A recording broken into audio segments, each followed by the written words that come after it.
And I'm Jim Longworth, and welcome to another edition of Triad Today. Coming up later on, our infamous roundtable gets together. We'll tackle all sorts of controversial topics, so stay tuned for that. But between now and then, some great guests and information coming your way. We'll tell you about a special anniversary for a special hospice organization. We'll also tell you about some services available to veterans and their families, helping the vets get back to work.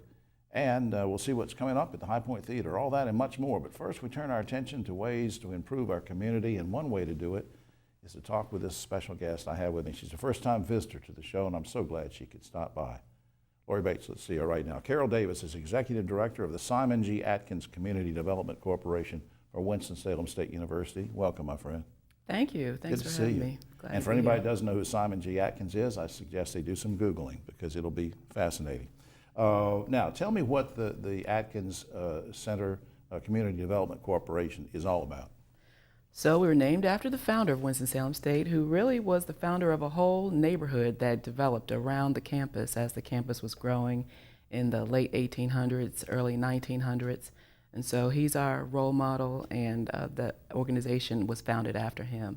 Very forward-thinking man about strengthening communities through education. Absolutely. And so our mission is to try to revitalize those neighborhoods. You know, some of the housing stock has gotten old, and we're just trying to work in the neighborhood to get people to buy homes again and for businesses to relocate there again. Now, when people hear that you're connected with Winston-Salem State University, but it's the Community Development Corporation, is your office on campus? Do you headquarter out of there? What's going on? So the administration of Winston-Salem State formed a separate 501c3 nonprofit organization to do this work. And I was on campus at one time, but we've grown. We've grown and gotten off campus. We're down the street in a building that's 40,000 square feet. Used to be an old boys and girls club, and we were able to get some funding to purchase it and fully renovate it. That's great. And it's a business incubator now. What's business incubators? That's Yes. great for people doing startups and sharing resources. Absolutely. And everything from copy machines to ideas to whatever. What's the connection, very quickly, what's the connection you have, the corporation has, to students and faculty at Winston-Salem State? So what we love is for faculty and students to be part of our mission. So we have faculty who are on our board, and we have students who intern at the Enterprise Center all the time. And it's to build their resumes, get them some experiential learning, and something that they can enjoy while they are students at Winston-Salem State. Get them ready for a world of work and practical experience getting out there. Now, is the Enterprise Center the same thing that we were calling an incubator, or is that separate? Same thing. Same thing. And now, is there any big project give me an example of something you're really proud of that you've been able to work on? Well, the Enterprise Center is our largest project, and so we were able to raise over $5 million to completely refurbish that building. Wow. And it was an old boys and girls club, and we had a lot of work to do. But I now, can imagine. So that took all the money just to get it revved back up. Got it revved back up completely, and now we have 40 entrepreneurs in there, and a few nonprofits, and they're all doing great things. Well, I just think that's great. Now, anything coming up, any events or anything you want to talk about, or any projects, anything? Sure. So we build affordable houses for first-time home buyers. So even tonight, we have a home buyer education session in the neighborhood where we try to work with people who've been renting for a long time, teach them about credit and how to become a homeowner. Now, do you have these kind of things regularly? And when you say tonight, I'll mention to the audience, just to let them in on a secret. You and I are actually meeting on a Wednesday afternoon to tape this. So they by the time they see this Saturday and Sunday, they can't get to that. But you have a lot of things going on too, right? So we have them in October. So the next one will be October 10th, and after that, October 24th. We'll have another one. That's good. Anything coming up for the future what's your vision for the future and where you're headed? Sure. So what we're doing is we worked with the city of Winston-Salem on a master plan for the east end of Winston-Salem. And we're getting the city council to adopt it. The city council is investing some resources in it. And our goal is to try to buy up some of the older properties that are underutilized, that's great, that are eyesores, and give them new life. So I just think that's what super. we're working on screen, I want to do a couple things here for people to look at to learn about what Carol's saying, and that's www.sgacdc, which stands for the Simon G. Atkins Corporation, but the Community Development Corporation.org, and wssu.edu is the general website. Will you come back and let me know how everything's going? I sure will. Thank you. Thank you. Carol Davis. All right, we'll be right back after this. Now on Triad Today, always glad when my good friend Sheila can drop by and tell us what's going on with hospice. She's right here, so let's find out. There's a special anniversary coming up we're going to talk about in a minute, but we'll get to something else first. Sheila Jones, Director of Marketing and Public Relations from Mountain Valley Hospice and Palliative Care. Welcome back, my friend. Thanks for having me. Remind everybody, in case they didn't see maybe one of your segments before or don't know, what hospice is and who it's for. We're Mountain Valley Hospice, and we care for terminally ill patients. Anyone who may have a life expectancy of 6 months or less, no matter what that disease process is, we can take care of them in one of our many programs. Of any age? Of any age. Now tell us about the areas you serve. You don't have to name them all, but I mean, is there sort of a from here to here to here? Because it's like, what, 16 counties? We're doing 17 counties, and my easiest way to say it is Surrey County and Yadkin County in North Carolina, and anything that touches that. And then Carroll, Grayson, and Patrick in Virginia, anything that touches that. So wow. Kind of gives you a pretty good That's a huge span. That's a huge area. And I want to talk about growth too. Now, how many offices, we'll get to the hospice home in a second, but how many offices and staff do you have approximately now? We have actually 11 locations, with 2 of them being inpatient hospice facilities, hospice homes.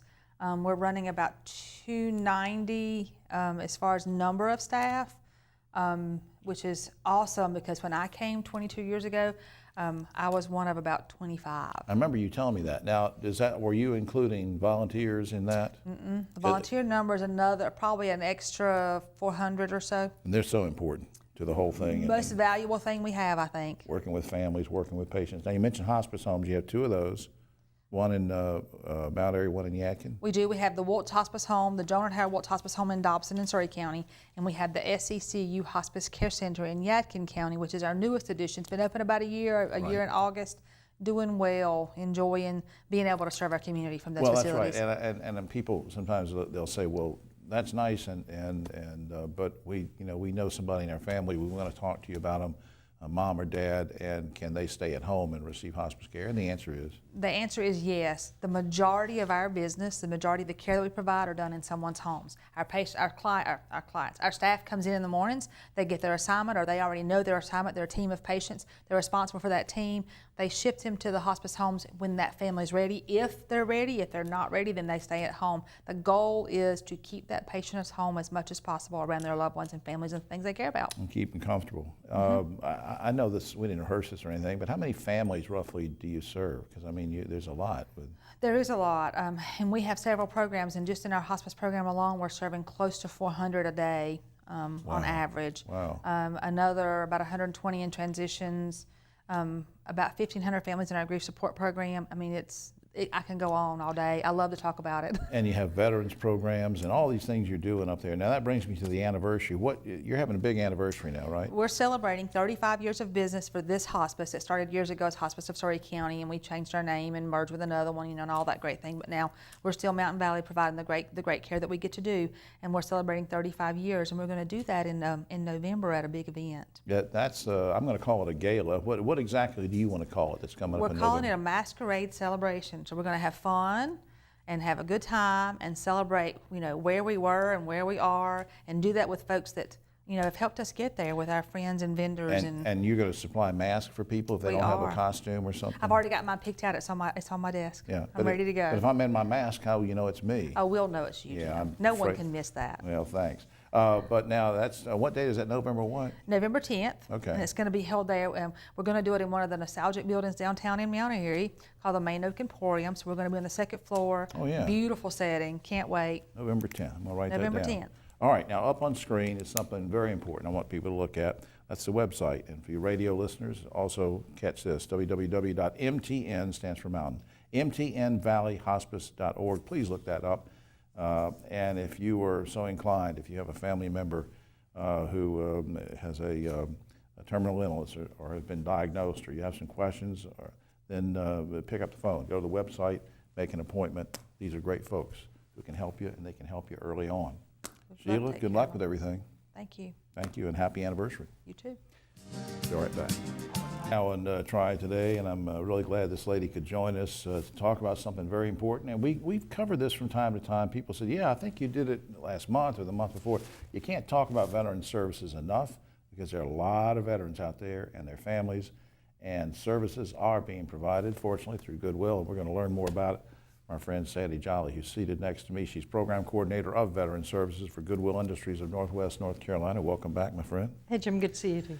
For those who missed maybe one of the shows we've done before together, let's remind everybody, what's the mission of Veteran Services? What are you really trying to do?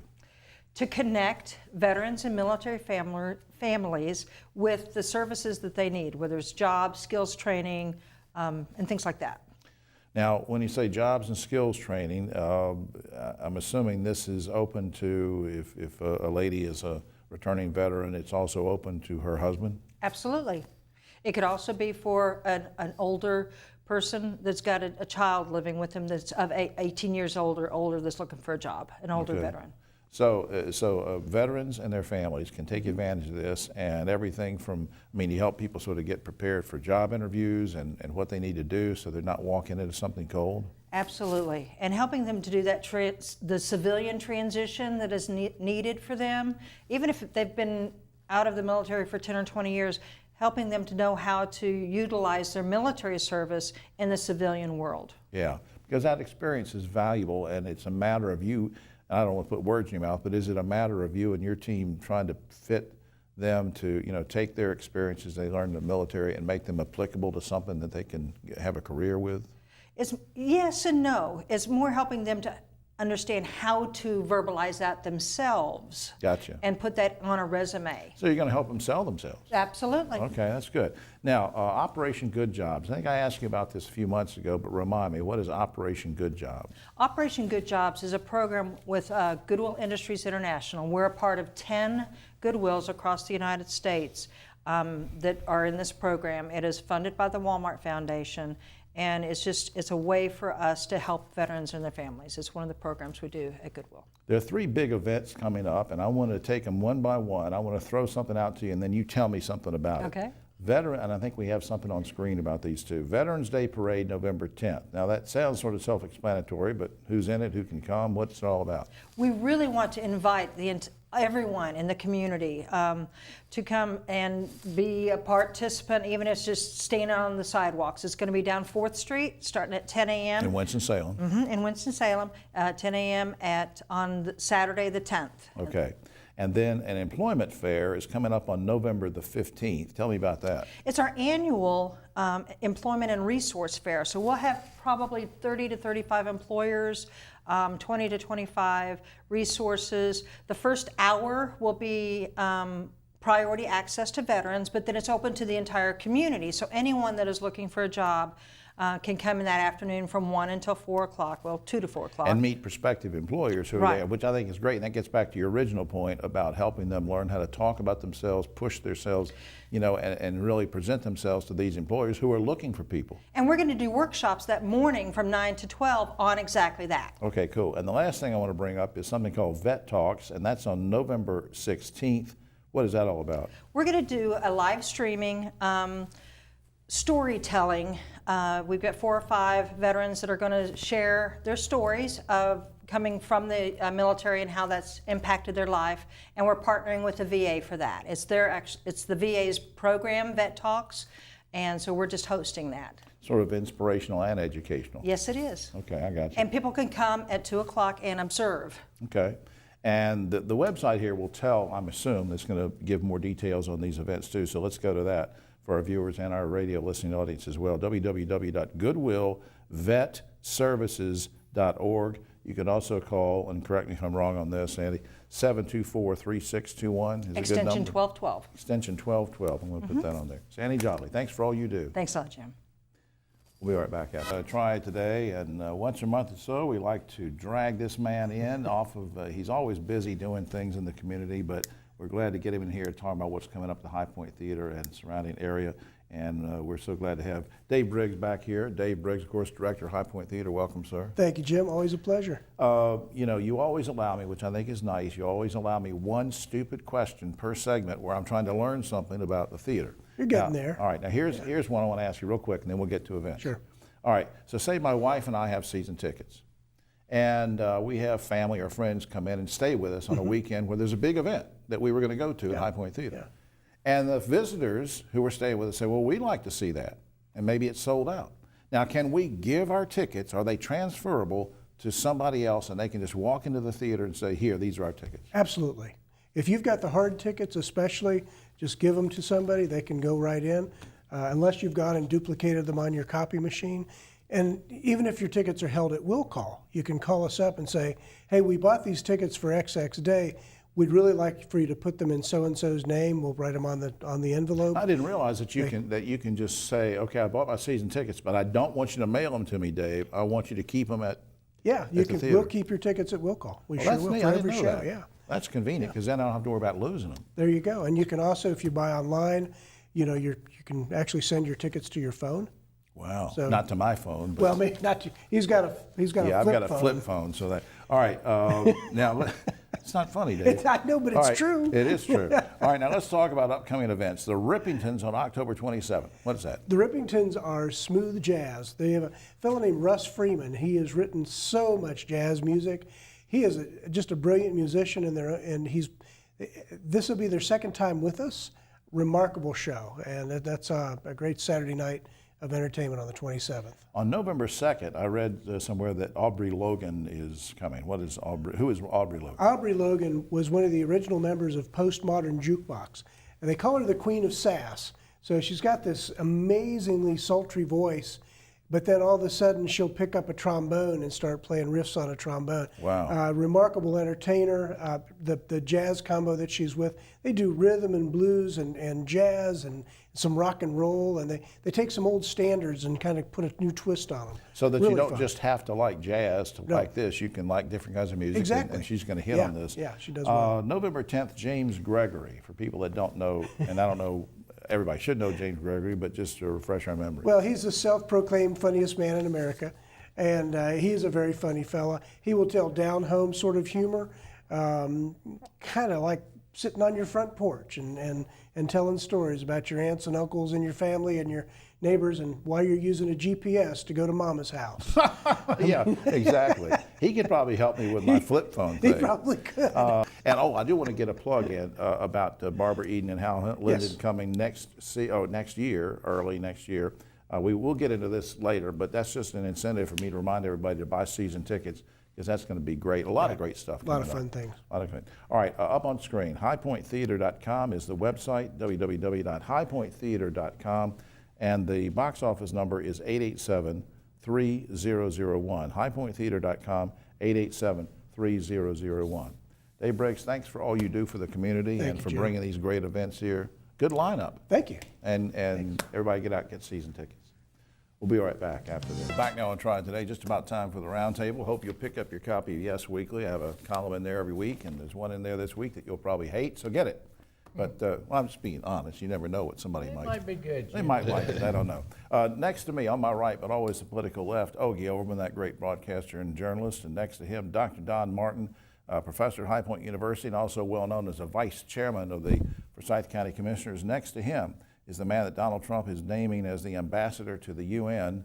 No, I don't think that. That's not final yet, is it? No. Keith Granberry, founder of Helping Hands Consultants, and seriously, Keith's been doing a lot of work around the country this year, getting people registered to vote, which we appreciate. That's very important.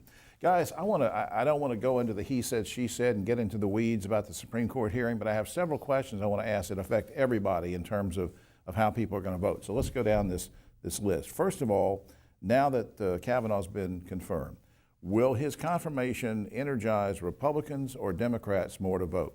Ogie. Well, you know, the talk that lately since Kavanaugh has been that it's energizing the Republicans, but a month away, they got what they wanted. There's still a lot of anger and just discontent on the Democrats' part, so they're by far more energized. Don. Yeah, usually the most disappointed gets the most energized. Republicans or Democrats? Democrats in this case. Women. I'll get to that in a second. Republicans or Democrats. Democrats. Now let's go to women. Will more women be energized to vote than men, or certainly will more women come out and vote as a result of this? Ogie.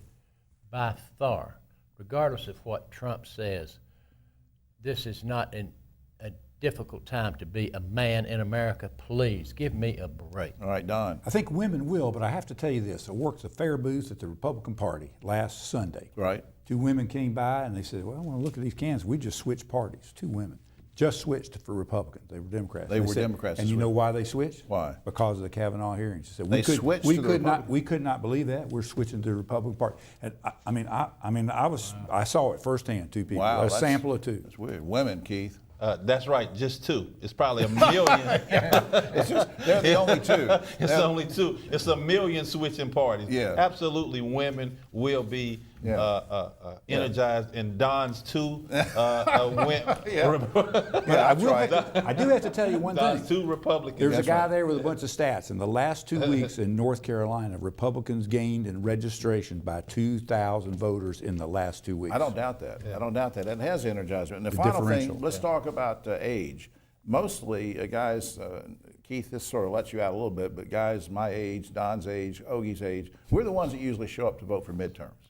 Is that going to change this time? Well, a lot of young people turn out to vote, Ogie. Unfortunately, I don't think so. I've pretty much given up on the college kids. And millennials as a whole, maybe, but college kids are just disinterested. They're just out of it. I agree with Ogie. I think a few more turned out in the presidential election last time than thought, but I think it'll be low.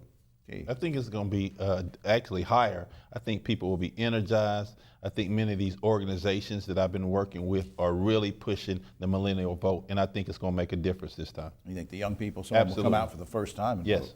vote? Speaking of politics, Senator Elizabeth Warren says she may still run against Trump in 2020.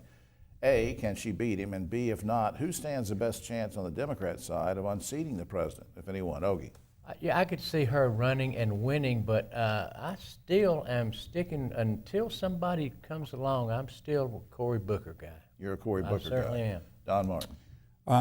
Elizabeth Warren, I think, would be an attractive candidate, but I think it would be. I think have a hard time beating him. I think. Keith. I don't think she would beat him. I think that Joe Biden and a Cory Booker or Kamala Harris will be the ticket. That'd be a good one. All right, let's change topics. Greensboro city attorney decided to resign, not fired, decided to resign. City council gave him $90,000 in severance pay because they said he did a great job. I have 2 questions, sort of the same question, but 2 questions. Should a city employee who resigns receive severance? And should taxpayers pay $90,000 to somebody who just quit his job? Ogie. Well, that's not all that unusual, Jim. There's precedent for that, but there's also there's a little bit of a gag order in the provisions of his Could be resignation. something behind it. No, he had to sign a gag order saying he wouldn't say anything negative about the councilor of the city. Okay, Don. Yeah, I think I know nothing about the Greensboro City Council, but reading between the lines, I think that was a little incentive to retire. Keith. I think that, but also we still need to give incentives to public figures so that people will come forward. So there needs to be incentives for people to be public servants. All right, approximately 100 retailers, including Costco and Home Depot, say they will not be open for Thanksgiving so employees can spend time with their families. I think that's great. The question is, would you like to see all stores close on Thanksgiving? Ogie. I think everybody should follow Costco's lead. I'm proud of them for doing that. Don. Yes, sir. I would be fine with everyone. Keith. I don't know about that. I think Walmart should stay open. Yeah, Walmart should, yeah, that's right. Got to go in there and get some No, I potatoes. think everybody should be off for Thanksgiving, absolutely. All right, finally, guys, a sex robot brothel. Now think about this, not a real brothel, a sex robot brothel is trying to open in Houston, but it's facing opposition from religious groups. My question to you guys, you think it's okay for cities to have sex robot brothels? Would you like to see one open in the Triad? Ogie. You know, They're robots. They're robots. there's a lot of lonely men out there, Jim, but I just can't foresee being that lonely. I mean, Don Martin. I don't get it. I think it'd be awful embarrassing kind of thing, but Yeah, so you no, would not vote. I can't see it. I don't want one. I can't see it. Keith. I don't understand why you would need a robot. I'm still trying to. Never mind. All right. Oh yeah. I don't understand it. I know exactly where you're going. I don't All right. understand it, That's Jim. all. Fortunately, that's all the time we have. Oh, except for this. Last week in Ohio, a minister broke his ankle at the last minute, was not able to preside over a wedding. So the caterer stepped in and performed the ceremony himself. Asked why he did it. The caterer said, "Hey, I'm always ready to serve." See, it's a caterer. Yeah, It's an old. right, It's right, a caterer right, thing. right, Always. right. For all of us here on Triad Today, except for Keith, who's going And those down two, to, and those two two Republican Republican women. yeah, There's two Republican women hanging out at the fair with Don. We'll see you next week.